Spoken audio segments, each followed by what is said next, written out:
नमस्कार, मैं Ravi Shukla KRC times के हिंदी समाचार बुलेटिन में आपका स्वागत है। राष्ट्रपति ने राष्ट्रीय फ्लोरेंस नाइटिंगेल पुरस्कार 2021 प्रदान किए। राष्ट्रपति द्रौपदी मुर्मू ने सोमवार को राष्ट्रपति भवन में नर्सिंग पेशेवरों को वर्ष 2021 के लिए राष्ट्रीय फ्लोरेंस नाइटिंगेल पुरस्कार प्रदान किया।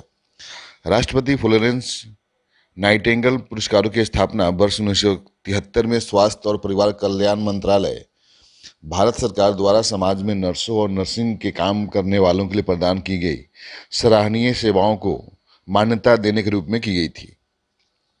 अब तक 622 जिलों में जिला खनिज फाउंडेशन का गठन हो गया है। प्रधानमंत्री खनिज क्षेत्र कल्याण योजना के तहत इन परियोजनाओं को स्वीकृति प्रदान की गई है। खान मंत्रालय के नवीनतम आंकड़ों के अनुसार देश के 23 राज्यों में 662 जिलों में जिला खनिज फाउंडेशन डीएमएफ का गठन हो गया है। डीएमएफ की अवधारणा खान और खनिज एएमडीआर अधिनियम 1957 में संशोधन के माध्यम से शुरू की गई थी। इस संशोधित अधिनियम के अन्य बातों के साथ साथ धारा 9 भी शामिल की गई है।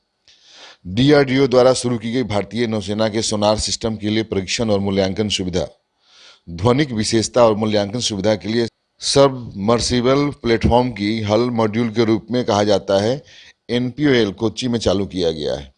यह जहाज़ों, पनडुब्बियों और हेलीकॉप्टरों सहित विभिन्न प्लेटफॉर्मों पर भारतीय नौसेना द्वारा उपयोग किए गए विकसित सोनार प्रणालियों के लिए एक आधुनिक परीक्षण और मूल्यांकन सुविधा है। 53वें भारतीय अंतर्राष्ट्रीय फिल्म महोत्सव में 15 फिल्में प्रतिष्ठित स्वर्ण मयूर हासिल करने की दौड़ में है।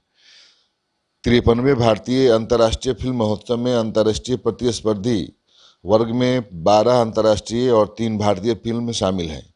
महोत्सव का आयोजन गोवा में 20 नवंबर से 28 नवंबर 2022 तक होगा। तीसरे ईपी में पहली बार स्वर्ण मयूर पुरस्कार दिया गया था। इसके बाद से यह पुरस्कार एशिया में सबसे प्रतिष्ठित पुरस्कार माना जाने लगा है। कौशल समृद्धि और अवसरों का पासपोर्ट। राज्य मंत्री राजीव चंद्रशेखर ने जम्मू कश्मीर में छात्रों एवं उद्यमियों को संबोधित किया। भारतीय युवाओं को ऐसे कौशल से पूर्ण होना चाहिए जो विकसित वैश्विक कौशल आवश्यकताओं को पूरा करने हो।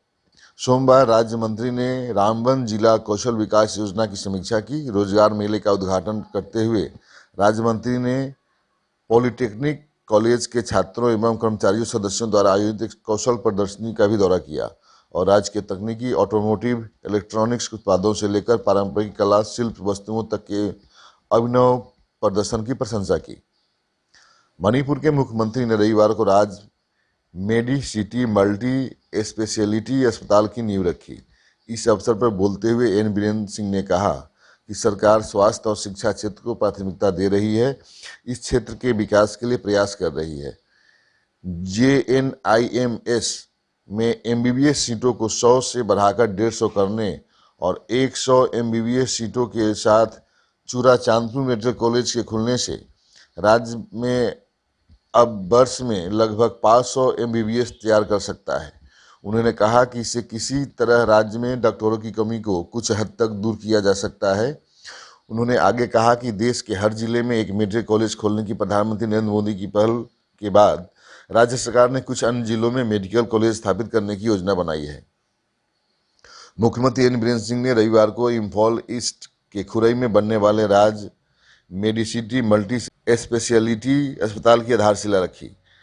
कार्य मंत्री गोविंद दास कोंटजम, स्वास्थ्य और परिवार कल्याण मंत्री डॉक्टर सपम रंजन, उपभोक्ता मामले के खाद्य और सार्वजनिक वितरक मंत्री एल सुनसिंद्रो मैतई और राज्य मेडिसिटी के अध्यक्ष प्रबंध निदेशक एच राजेन ने मुख्यमंत्री के साथ मंच साझा किया, जो शिलान्यास कार्यक्रम के मुख्य अतिथि थे। आज के खबरों में बस इतना ही। फिर मुलाकात होगी नई खबरों के साथ। जुड़े रहिए केआरसी टाइम्स के साथ। नमस्कार।